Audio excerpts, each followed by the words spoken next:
storm is brewing in the Communist Party as the promise of another massive purge looms.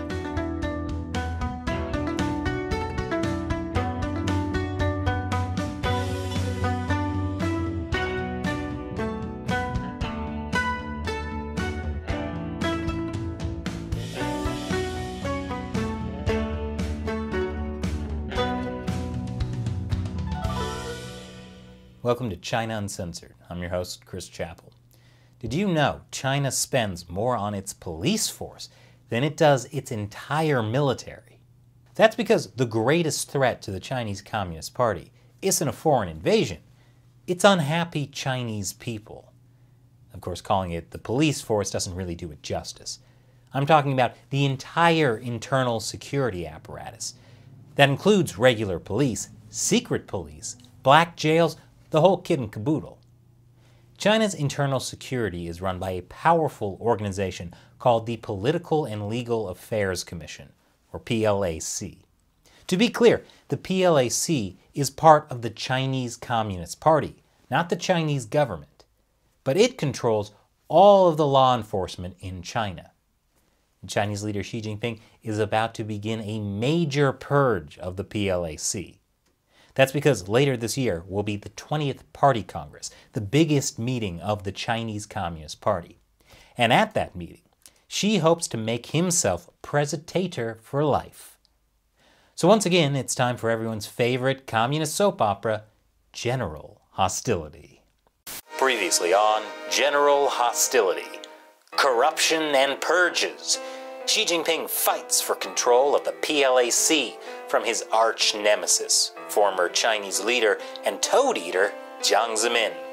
Millions are purged in Xi Jinping's anti-corruption campaign, and a new wave of purges is about to begin. Former Chinese leader Jiang Zemin used the PLAC to create a stranglehold over China's internal security apparatus. He did that by launching a persecution of the Falun Gong spiritual practice. It's a Buddhist-y Chinese Qigong practice, like yoga but less stretchy. But what you need to know is, according to official government estimates, at its height, there were up to 100 million people practicing Falun Gong, more people than were members of the Communist Party. Jiang Zemin felt Falun Gong was a threat, and he convinced the rest of the party there needed to be a crackdown. And he used the crackdown to create a supremely powerful security apparatus that answered only to him and his cronies. And this security apparatus proved very dangerous for Xi Jinping when he came to power in 2012. The head of the PLAC when Xi came to power was a man named Zhou Yangkang, a close ally of Jiang. He and other top Jiang allies attempted a coup against Xi. They failed. Xi Jinping threw Zhou in prison for life, and even worse, he took away his hair dye. But even after that, Jiang was still powerful enough to get another one of his guys to be the head of the PLAC, Meng Jianzhu. So, enter Chen Yixin. He's a close ally of Xi. In 2017, Xi got him promoted to a high-ranking position within the PLAC. And he announced a purge of corrupt elements within the PLAC. He said the PLAC teams in the whole country are impure, unjust, and lack executive force. Some members even violate law and discipline. They're bad horses, have bad impact, and have done great damage. Wow, bad horses, what a takedown. Speaking of takedowns, that purge ended up bringing down China's ex-secret police boss, who was a close assistant to former PLAC head Meng Jianzhu, the Jiang guy. I'd be worried if I were Meng. And now it looks like Chen will be busy enforcing China's new anti-organized crime law. What does organized crime have to do with Xi Jinping purging his political opponents? I'll explain more after the break. Welcome back. So what does China's new anti-organized crime law have to do with Chen Yixin and Xi Jinping's political purge? Simple. Umbrellas. Let me explain. We recently did an episode about a massive Shanghai sex trafficking ring. It operated for 20 years. Why didn't police, do something about it? Because top officials were in on it. Really in on it. They're what Chen Yixing calls protective umbrellas. In fact, before he began his massive purge of the PLAC, Chen started with a 3-year anti-vice crackdown on criminals and triad societies in China, as well as law enforcement officers who colluded with criminals. In other words, corruption is so bad in China that if you go after organized crime, you'll also have to go after law enforcement officials and members of the PLAC. In that 3-year campaign, some 67,000 law enforcement officers who acted as protective umbrellas for criminals were investigated and prosecuted as a result of that crackdown. So with everything riding on the line in this year's 20th Party Congress, it's not surprising that Xi Jinping has passed a new anti-organized crime law. My guess is that Chen Yixing will be spending this year doing a lot more purging of the PLAC. And it looks like Chen's loyalty to Xi will be rewarded. At the Party Congress later this year, many expect him to be promoted into the Politburo, and even made head of the PLAC.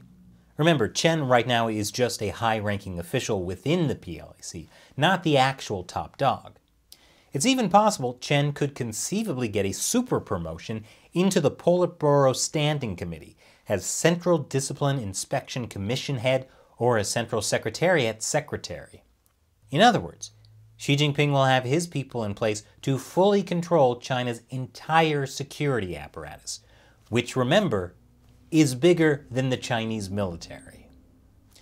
And now it's time when I answer questions from you, my loyal 50-cent army, fans of the show who support what we do through the crowdfunding websites Patreon or the exclusive social media platform Locals.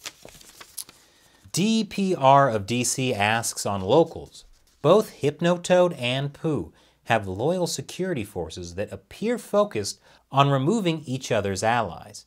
Is there a chance general hostility will become a less civil and more pointed grudge match? Now that is a very interesting question. The answer depends on how far down the conspiratorial rabbit hole you want to go.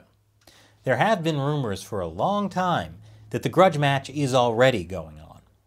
A few months ago I did an episode about a series of 10 explosions that happened across China in just a week.